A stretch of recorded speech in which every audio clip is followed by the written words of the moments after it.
Today we're here in Stillwater at our Daily Bread Food and Resource Center, where we've been busy establishing a new vegetable garden. And here in Stillwater, just like much of the state, we've been overwhelmed with record-breaking rainfall this year. And so I know that many of you at home maybe have already given up on your summer gardens just because they've simply drowned, or in many cases that you've lost your crop to fungal diseases or wet rot or all other kinds of maladies. And if that's the case, if that applies to you, we want to show you something here in our garden that would be a good option for you as we move throughout the summer, so that you haven't completely lost a year of in your vegetable garden.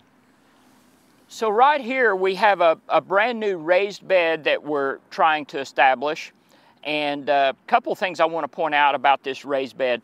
For one, the raised beds have made it entirely possible for us to go ahead and garden this season because we've got some elevation, so drainage and drowning hasn't been much of an issue for us. If you can see here, I'm standing on a fresh bed of wood chips, and then I have this bed that's in pretty good shape. Another thing I want to point out about this garden is we are using organic principles to maintain it, and so that means no synthetic herbicides to go after public enemy number one, and that is, of course, Bermuda grass.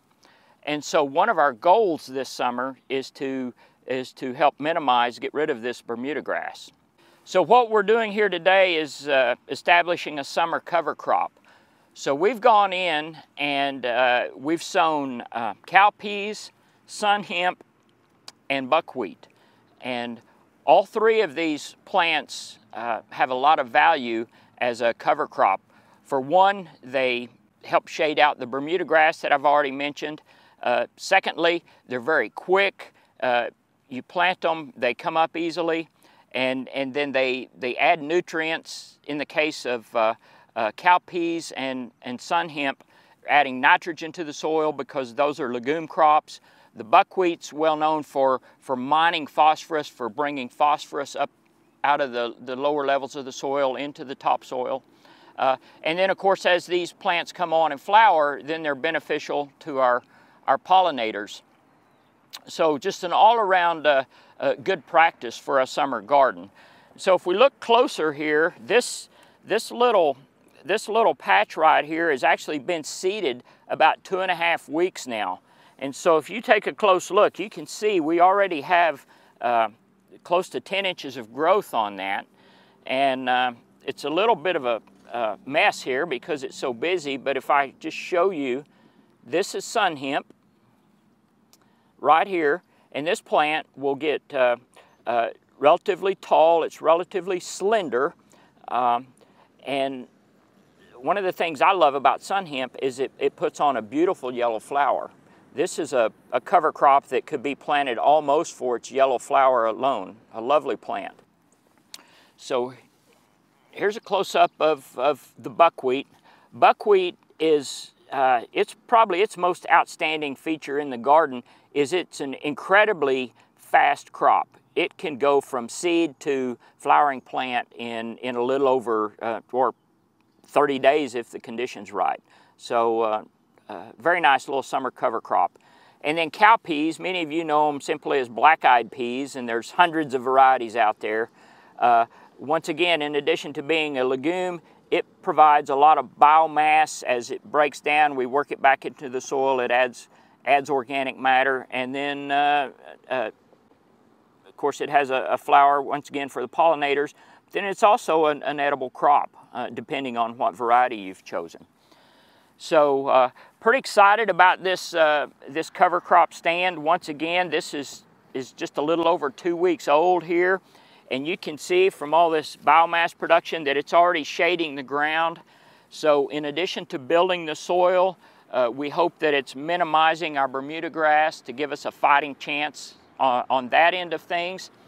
And then for those of you at home that are pretty discouraged about your summer garden, you can just rest assured knowing you're actually building and improving your soil so that you'll increase your chances for a successful harvest, whether it's this fall or again next spring. Now let's go over to another part of the garden where we can take a look at buckwheat that's been growing longer with our student intern, Alex Rodriguez.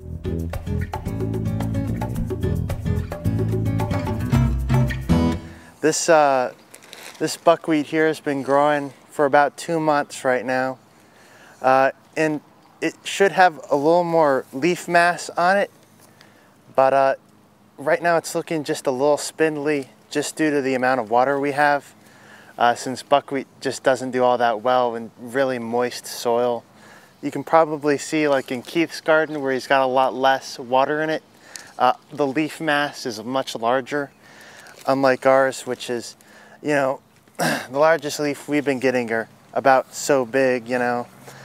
So not exactly the best to cover it up, but that's just due to the water, because generally this buckwheat would have those large leaves that would just completely shade out that crabgrass and have for like the nice soil that would be underneath with the phosphorus that would come up since it's mining the phosphorus out of there. We also have buckwheat that's been growing for about 30 days over there, and it flowered up pretty early, but that's not completely terrible considering around noonish we'll have a lot of bees and butterflies that will come by and pollinate throughout our flower garden here. So all in all, cover crops are pretty good for covering out weeds, enriching the soil for future crops, and bringing in those important pollinators.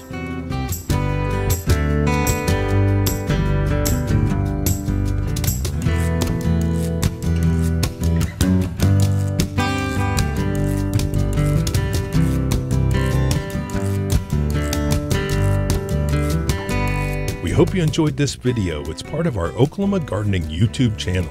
You can also find even more videos on our OK Gardening Classics YouTube channel. And join us on social media for great gardening tips, photos, and discussion.